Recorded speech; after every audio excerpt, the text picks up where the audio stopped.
Angela Johnson, welcome to my Worst Leadership Moment podcast. How are you? I'm well. How are you? Very, very well. Look, it's great to have you back. You're also one of our guests on Cultural Leadership Podcast, so I'm super excited to hear about your worst leadership moment. But before we dive in, how about you give the opportunity to the audience to learn a bit about you. Tell us what you'd like to share with our audience about who is Angela Johnson. I am a small business owner, entrepreneur, started my company about 14 years ago now, helping people learn about Agile and Scrum, different ways of working. Based in Minneapolis, Minnesota. For your listeners who are like, what is that accent? Not quite Canadian, Minnesotan. And I have a 11-year-old son who keeps both my husband and I on our toes in addition to running the business. Sounds like lots of opportunities in that little grab to have many worst leadership moments, but you only get a chance to share one today, Angela. We can do other series and get you back on if you feel it's necessary, eh? Sounds good. So, Angela, how about you share sort of circumstances and the story leading up to your worst leadership moment? I would say our theme is going to be bad hires. Not great at hiring. And I'm sure other leaders listening can relate. And the first colossally bad hire, I thought I was being so smart by hiring a competitor. Take them off the chessboard, right? Hire that competitor. It couldn't have been a worse decision if I tried. But because I'm slow to learn, I did it again.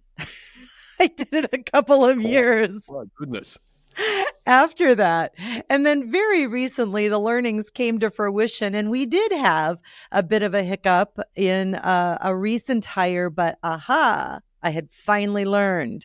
And so it didn't drag on like the other ones did. It didn't cause as much pain for the team as the first two lessons did.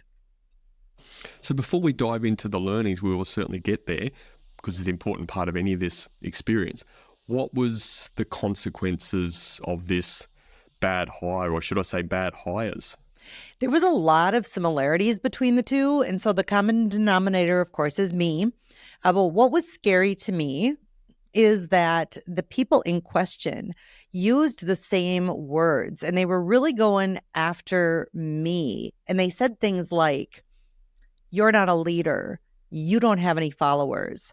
You don't even have a company left because I'm going to leave and take everybody. Everybody's going with me.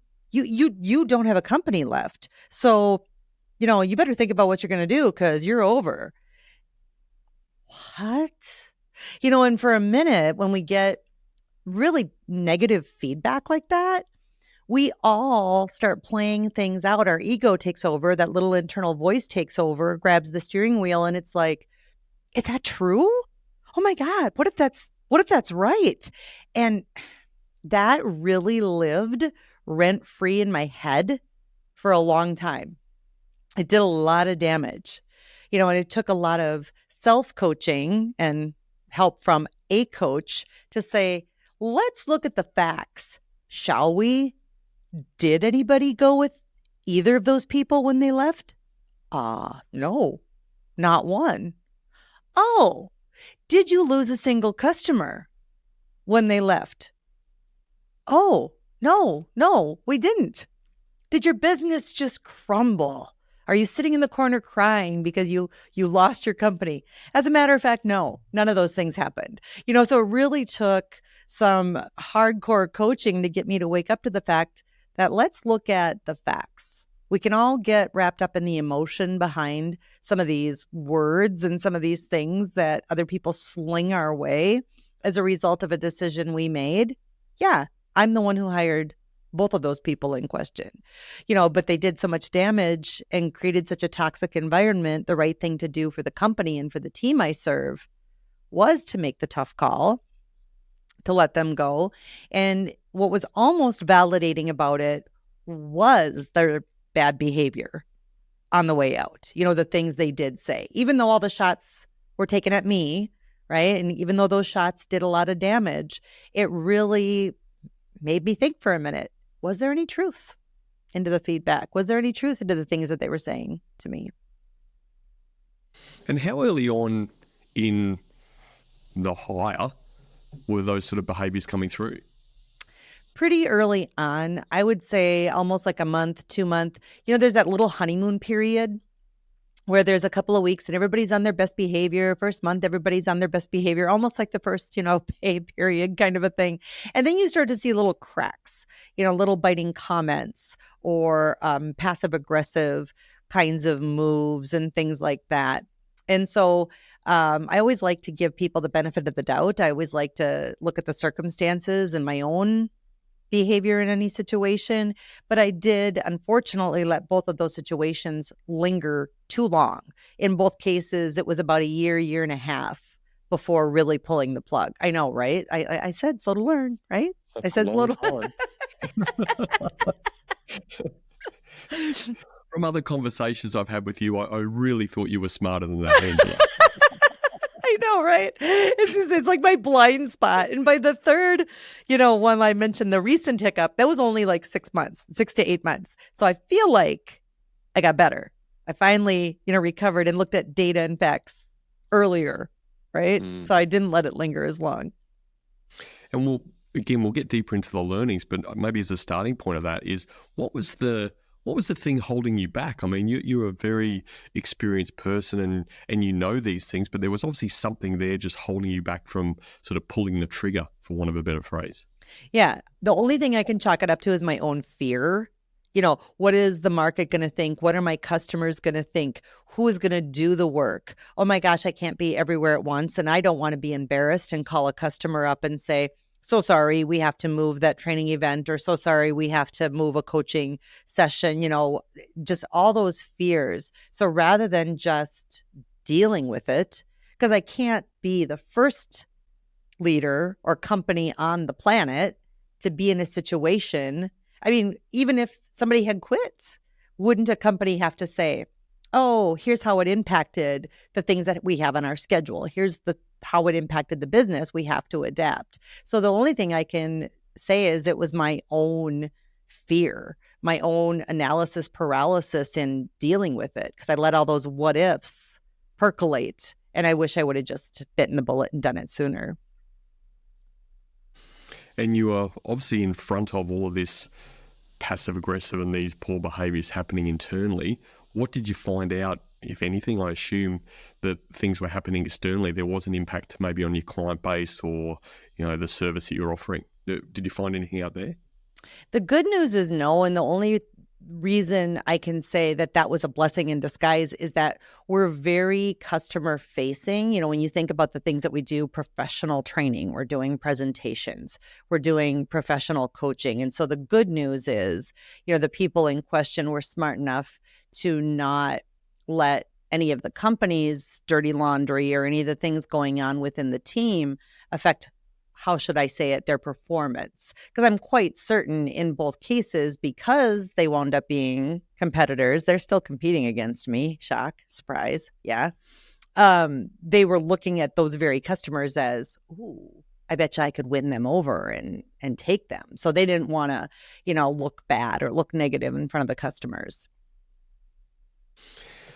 So it sounds to me that there were probably many learning opportunities in those experiences. How about you share what are some of your maybe 2 or 3 key learnings from that experience? The emotion needed to be taken out of it. As I was working with a coach, which I alluded to earlier, and they were pushing me to look at the facts, look at the data. I wish I had done that sooner. So it's easy, I think, when we find ourselves in emotional confrontation, or if it becomes kind of kitchen sink kind of fighting where people just are throwing anything they can grab, at you, to just pause and filter it. It's like, is that really true? I mean, even if you don't need to say the words out loud, but wait a minute, there's no truth in that. So I'm not going to react to that. But I did let myself react to that. So what I would have done differently is look at the facts. The second thing that I did differently the second time around that became ridiculously important recently was I took it to the team. The first time around, I wasn't being very transparent about what was going on. I was almost embarrassed. I thought that I would look weak if I shared some of the things about that confrontation or that conversation. And in the second one, I flat out took it to the team. And in doing so, they were amazing. They started telling me their feelings about the person in question.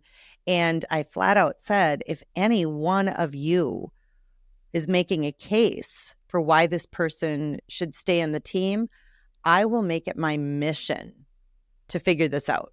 We will fix it. I will figure it out. But not a single person gave them the thumbs up. They all gave them the nope. And so I wish I'd done that sooner. So, not just trusting your own ego or that own internal voice to look at the facts, take it to the team, take it to other people and ask them for what they're observing and what they're experiencing. And that has made all the difference in the world in our recent hires and experiences. That old thumbs up, thumb down. I just had this flashback to Gladiator, the movie, and I can't remember what they call the emperor, but it's called Roman voting. Live or die, isn't it? It's like, oh, no, now. Oh, classic. It's actually remiss of me to not ask the question. So let me ask it before: is what was these behaviours?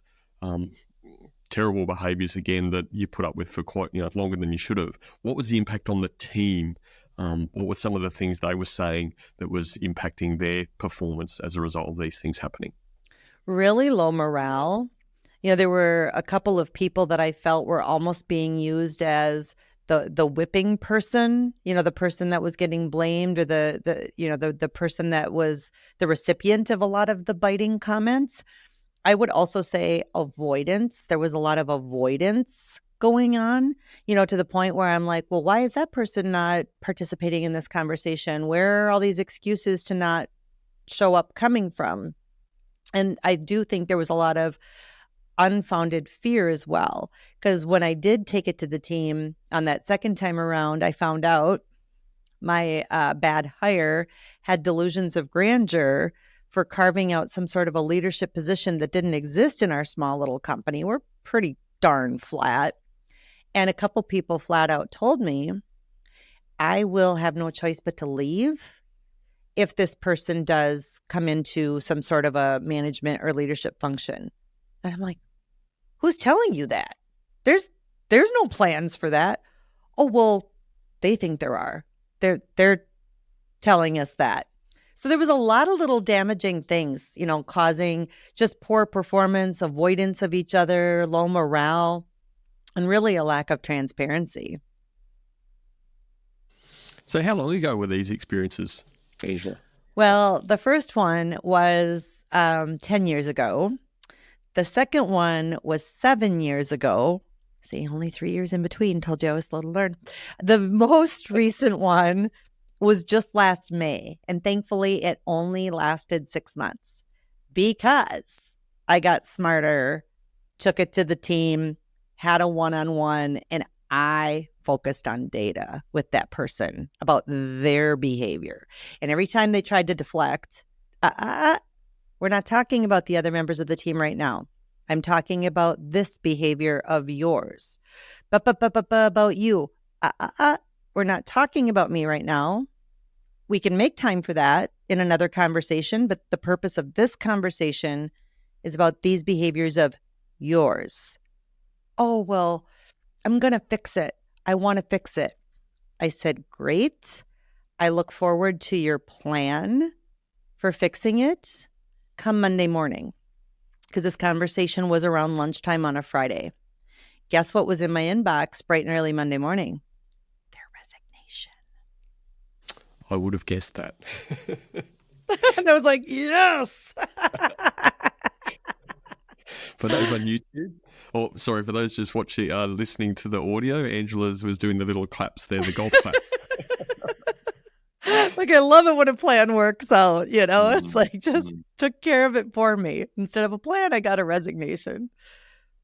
It's a nice sequence of sort of learning and and sort of shaping your own style, sort of that first situation, 10 years, and then about 7 years, and then sort of last May or something. So, maybe a little bit under 12 months ago. But in that sequence, can you maybe share a little bit more about how that sequence from sort of point to point has shaped your journey and how you've got tighter around this hiring process potentially? Yeah, for sure. The take it to the team isn't just, what I would have done differently. That's one of the things I did differently in the hiring process this last round. And we had a couple of people we were looking for, not only for the training and coaching business that we're engaged in. You're aware that I have a physical brick and mortar space in Minneapolis. We have an event center as well. So we were hiring a number of positions, and thankfully the other ones worked out. It was just this one. And there's always one, but I made it the team's responsibility to do the majority of the hiring. So not just one conversation or two conversations, but multiple conversations. We also did scenario-based interviewing. So not a yes or no question, or not tell me about the time when blah, because people can make themselves sound really great in those kinds of interview questions. We gave a very specific scenario and said, tell me what you would do if you were in that situation. So we were able to weed out some people very quickly. And those scenarios were sins of our past. They were things that have happened at this company. So when we got answers that we are like, nope, we never want to be in that situation again, it was pretty clear that candidate wasn't going to pass muster. But there was one that squeaked through. Yeah. And so we tried to get ahead of that and try to be really clear about expectations. And so we were able to use that. I was able to use that in that Friday lunchtime conversation to say, these were the expectations that were presented and that were repeated by every person you met coming in to this organization. Here's what we're not seeing. And then, what's your plan to improve? And thankfully it was leave in peace. It wasn't. It's a great experience you've shared, and certainly something that people can learn a lot from. What would be your parting bit of advice for people listening to this experience and potentially nodding their head a lot and thinking, yes, this has happened to me? And what would you say to them? Be slower to hire and quicker to fire. I think so often we flip it around. You know what I mean? We're like, oh, I need this person like yesterday. We're so busy. Just fill the need. Oh, pay now or pay later, and then if we let things fester, well, I can't really let them go because we have this thing to cover. Well, I need this thing. Flip it around. Slower to hire, quicker to fire. I love that.